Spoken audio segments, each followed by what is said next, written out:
Change Your Life with me, Reverend Wolak. We're here each and every day at this time, and we come together to explore life. We come together to have a greater experience of life. Yeah, a greater experience. Why? Because that's the only reason we're here. The only reason we're in this body, we're in this mind, is to fully experience everything. And so today I want to talk about awareness, because awareness is our ability to appreciate and accept what is, and then to move on. To fully be engaged in where we are, what we're doing, what we're feeling, who we're with, all of the sensations around it, be fully engaged with it, accept it, whether we feel it's good, bad, and different. It doesn't matter. We accept it, experience it, and then we move on. Because we honor the great teachings of the Buddha. And that is, we do not become attached. Attachment is the source of all suffering. And if you think about it, it is. If you're attached to being right, you're going to suffer. If you're attached to things being a certain way, you're going to suffer. The world is not here to have you experience everything one way. The earth, the world, the universe is here to provide you an arena to experience life. And in that arena, there is contrast. Contrast is everywhere. Behind every idea, there is contrast. Because there has to be contrast in order for us to experience. And so our job is, if we understand that that's the case, our job is to realize it, to appreciate the contrast. And sometimes it's not easy to appreciate the contrast, is it? Because the contrast is giving us things that we really don't like. And would you, from your perspective, would you agree that we've got more contrast today than we've ever have? I think you would probably agree with that the contrast seems to be more. Well, wait a second. Let me rephrase that. Do you think maybe we're more aware that there's more contrast now than ever before? And maybe it was before we weren't really aware that the contrast existed. And you know what's interesting is, I think that the computers, social media, the internet has really brought forth the idea, the realization, the awareness of the contrast. I was talking about this with my son yesterday as we were driving.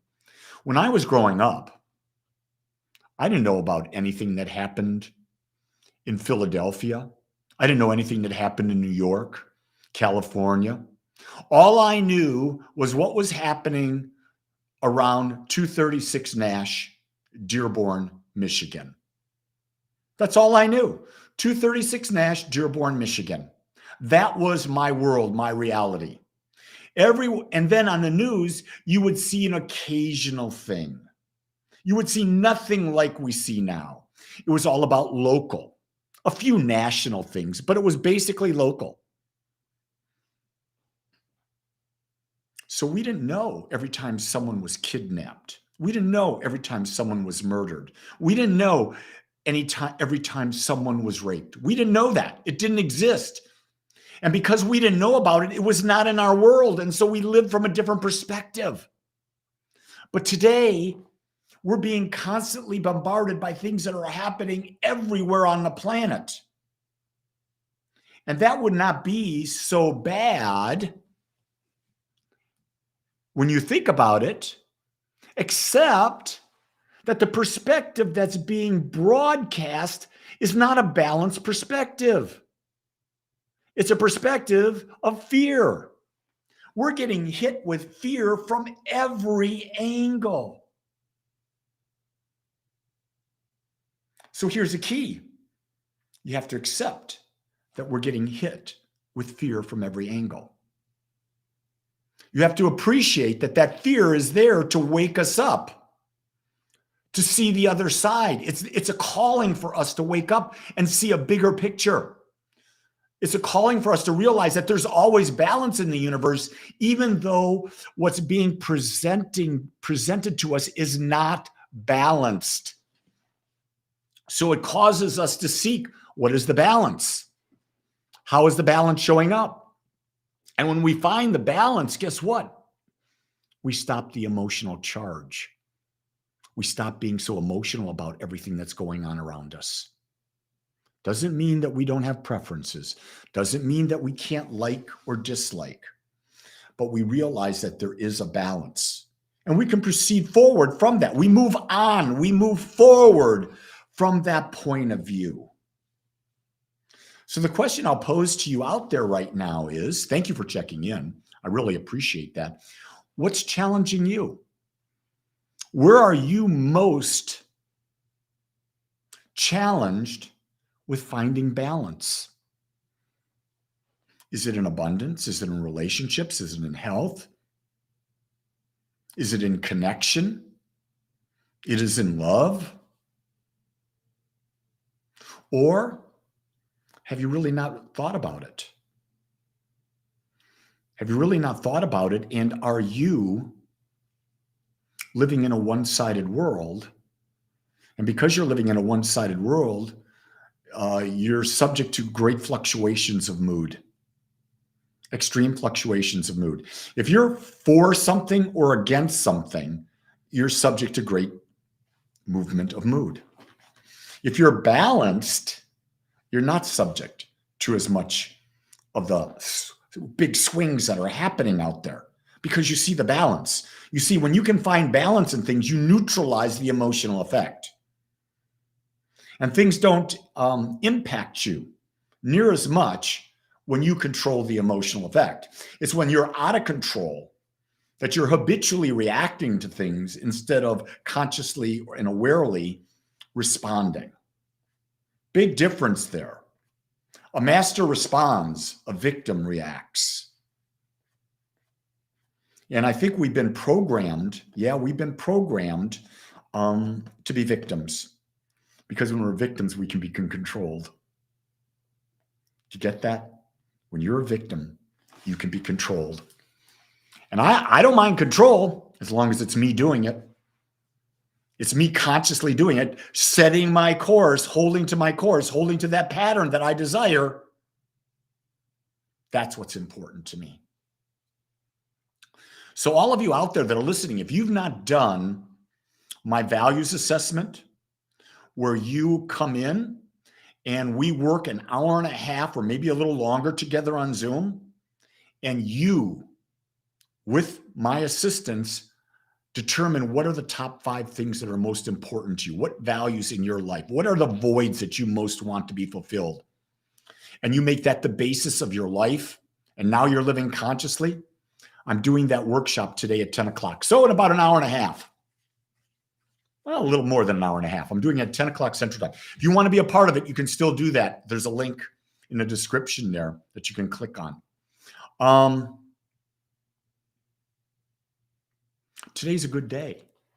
I've done meditation with a group from around the world. I'm talking to you right now. After this, I get to do values with people. After that, I go to the Holistic Festival in Plano.